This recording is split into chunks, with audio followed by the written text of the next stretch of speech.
वैसे उदयपुर हत्याकांड में जिस मोहम्मद रियाज अत्तारी को गिरफ्तार किया गया है वो पिछले कई वर्षों से भारत में आतंकवादियों के स्लीपर सेल नेटवर्क से जुड़ा हुआ था। इसके अलावा उसने वर्ष 2013 में एक बाइक भी खरीदी थी जिसका नंबर है RJ27AS2611। फिर से मैं नंबर बता रहा हूं 2611। ये सबसे जरूरी है समझना। राजस्थान के राज्य से रजिस्ट्रेशन होता है और उस नंबर में 2611 भी था। हैरानी की बात यह है कि रियाज ने अपनी बाइक के लिए ये नंबर 5,000 रुपये में खरीदा था और मुंबई के 2611 हमले में 175 बेकसूर लोग मारे गए थे। आप खुद अंदाजा लगा सकते हैं कि इस आरोपी की क्या मानसिकता रही होगी। बड़ी बात यह है कि इसने ये बाइक और ये नंबर 2013 में लिया था और उस समय नुपुर शर्मा का ऐसा कोई मामला नहीं था जिसे अब नुपुर शर्मा से जोड़कर दिखाया जा रहा है और बताया जा रहा है कि सारे बयानों के लिए जिम्मेदार नुपुर शर्मा है और इसलिए ऐसा कुछ हुआ। तो उस वक्त जब उसने ये बाइक खरीदी थी वो साल था 2013 का। तो इसके लिए किसे जिम्मेदार माना जाएगा? कड़वा सच ये भी है कि उदयपुर में जिन लोगों ने कन्हैया लाल की हत्या की वो इस्लामिक कट्टरपंथ से प्रेरित थे और इन लोगों ने पाकिस्तान जाकर जिहादी बनने की ट्रेनिंग भी ली थी। इसके अलावा आज ये जानकारी भी सामने आई है कि गौस मोहम्मद पिछले काफी समय से पाकिस्तान में बैठे आतंकवादियों के संपर्क में था। इसमें 2 लोगों के नाम शुरुआती जांच में सामने आए हैं। इनमें एक आतंकवादी का नाम है सलमान हैदर और दूसरे का नाम है अबू इब्राहिम।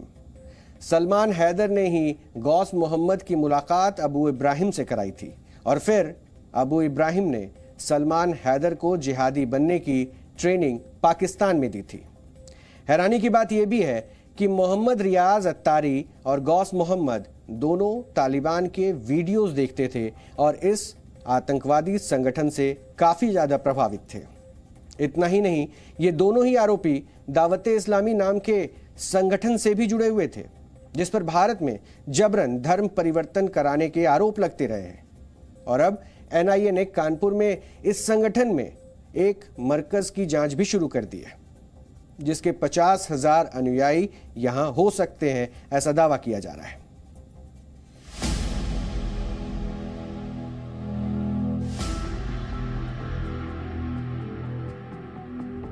दो हत्यारे यहां पर पकड़े गए हैं। उनमें से एक की मोटरसाइकिल आप देख सकते हैं यहां थाने में लाकर रखी गई है।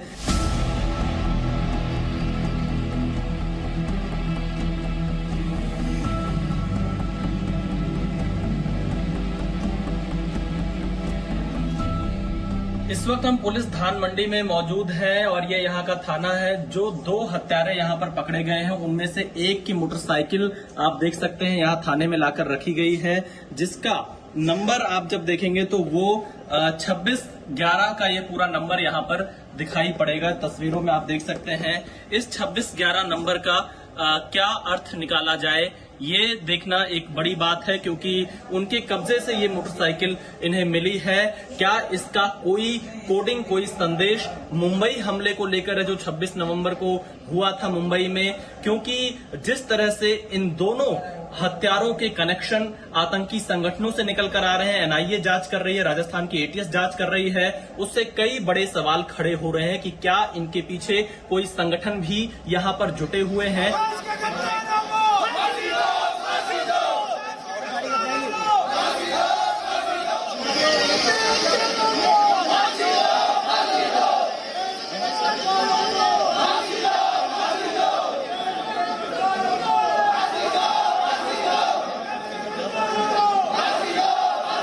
इसी कोर्ट के वकील है वो लगातार जो है नारेबाजी कर रहे हैं। इनके अंदर भी खाता आक्रोश है, उसे फांसी की सजा होनी चाहिए क्योंकि उसके पास अब कुछ अपने बचाव में कहने के लिए क्योंकि सबूत के तौर पे उसने वीडियो खुद ही बनाकर जो है पुलिस को के पास है वो पूरी पब्लिक डोमेन में शेयर किया जा रहा है।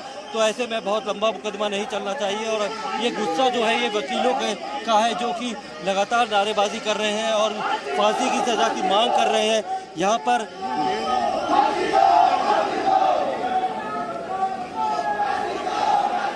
कन्हैया लाल की हत्या से पहले एक और कारोबारी के दुकान की रेकी कुछ लोगों ने की थी।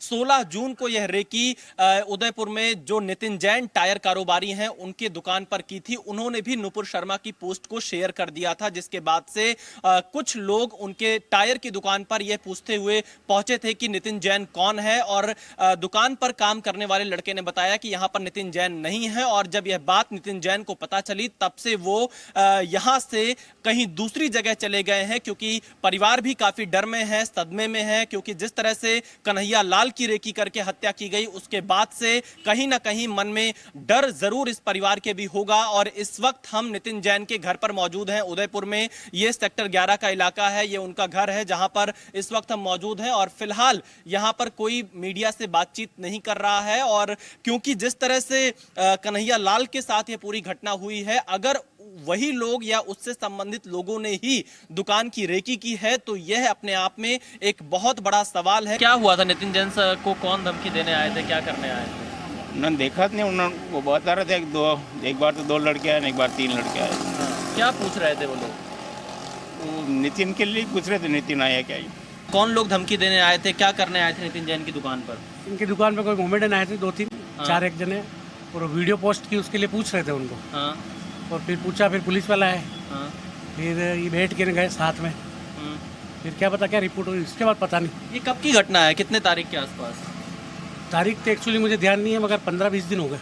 15 दिन तो हुए होंगे। तो नितिन जैन साहब ने कुछ बताया आप लोगों को यहाँ पर कभी बातचीत में? नितिन जैन तो आए नहीं यहाँ पे। इस वक्त मैं उदयपुर के गोवर्धन विलास मुख्य मार्ग पर मौजूद हूं और यहीं पर कारोबारी नितिन जैन के टायर की दुकान है। और नितिन जैन को ही धमकी देने यहां पर 15-20 दिन पहले 4 युवक पहुंचे थे जो नितिन जैन के बारे में पूछताछ कर रहे थे।